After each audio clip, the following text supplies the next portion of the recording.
I was playing clubs when I was 18, and it was awesome. Oh, it was great.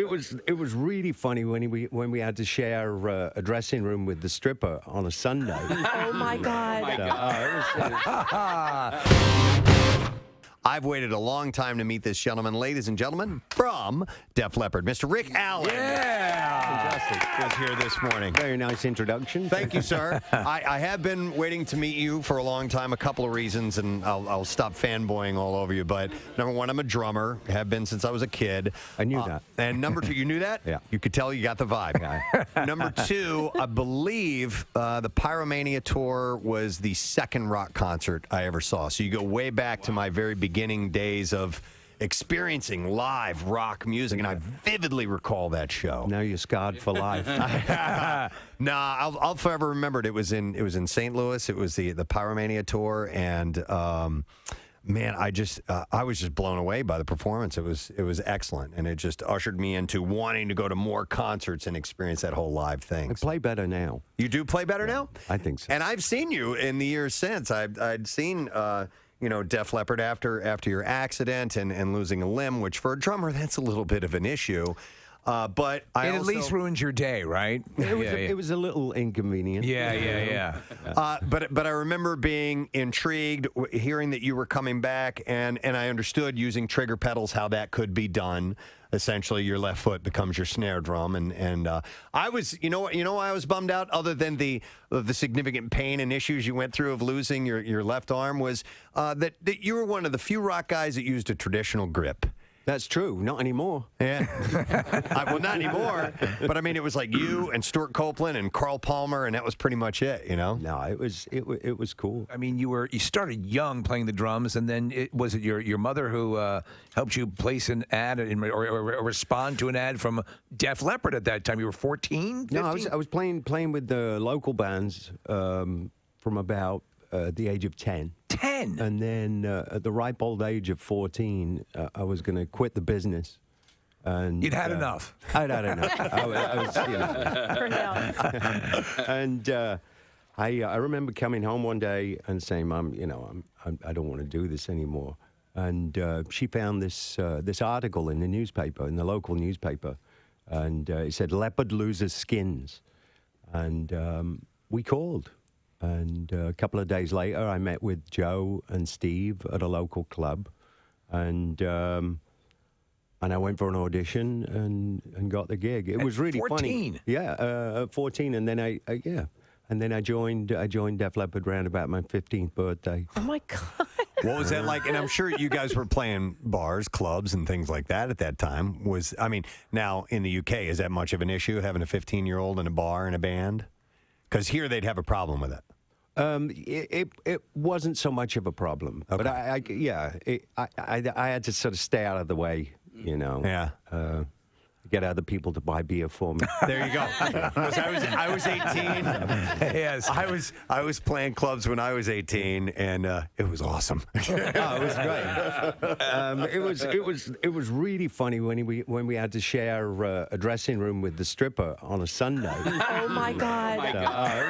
How old were the other guys when you were 15? What were they? They're probably 8 to 10 years older than me. Okay. Yeah. So you were really good. I mean, the fact that you could, hold your own with, there's a growth spurt that's taking place, and you're still at the beginning of that, and you're confident enough to land this gig, and then you're off and running. But Preston's always talked about your technique, and obviously you've talked about the accident and everything, but.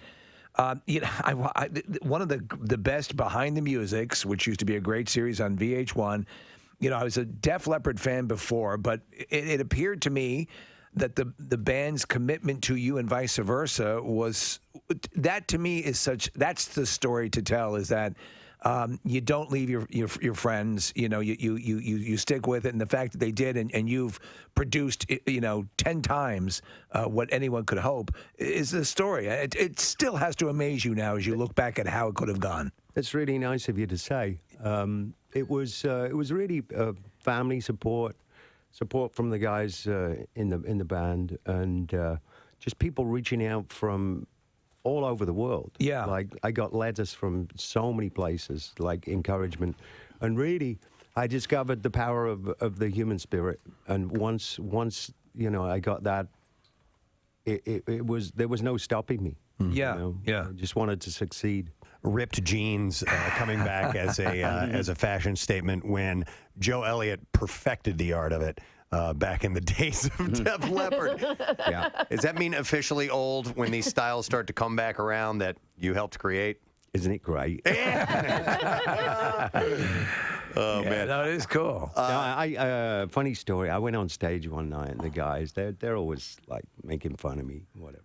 You know. But I get them back. Yeah. So I got off stage, and my jeans are hanging up, and they cut one leg. Cut one leg. Come on. Jeans.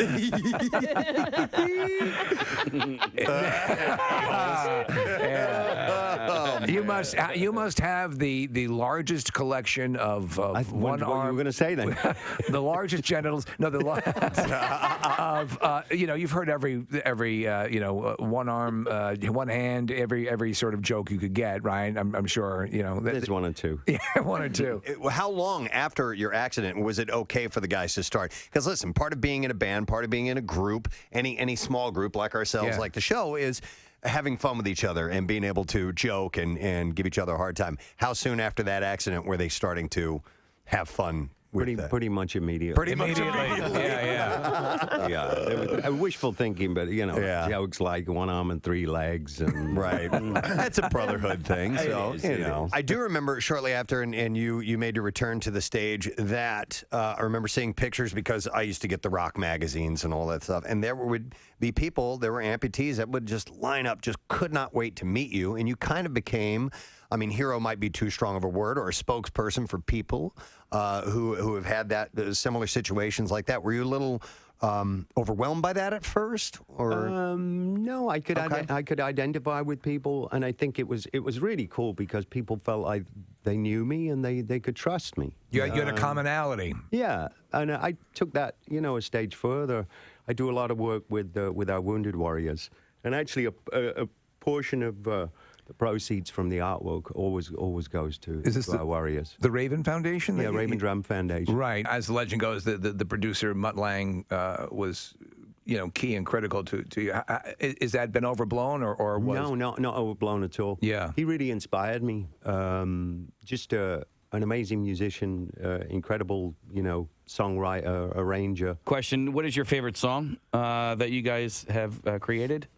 I think the one song that just puts me in the right frame of mind and gives me just a feeling of well-being is the song Hysteria. Oh, no kidding. Love that song. Yeah. My Def Leppard Sure. memory, probably in, I don't know, it's probably in 8th grade. I know we got to wrap up, but the most bold fashion statement I've ever made in my life. Oh. I walked into school that morning wearing my sleeveless Union Jack T-shirt that I got before anybody had their hands on.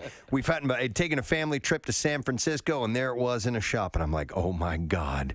And, you know, Photograph had just come out, and Joe wore that shirt, and it was so iconic, and heads were just snapping around to look at. Fantastic. Where did you get that? It was amazing, Rick. You had your own theme song at that point. I did.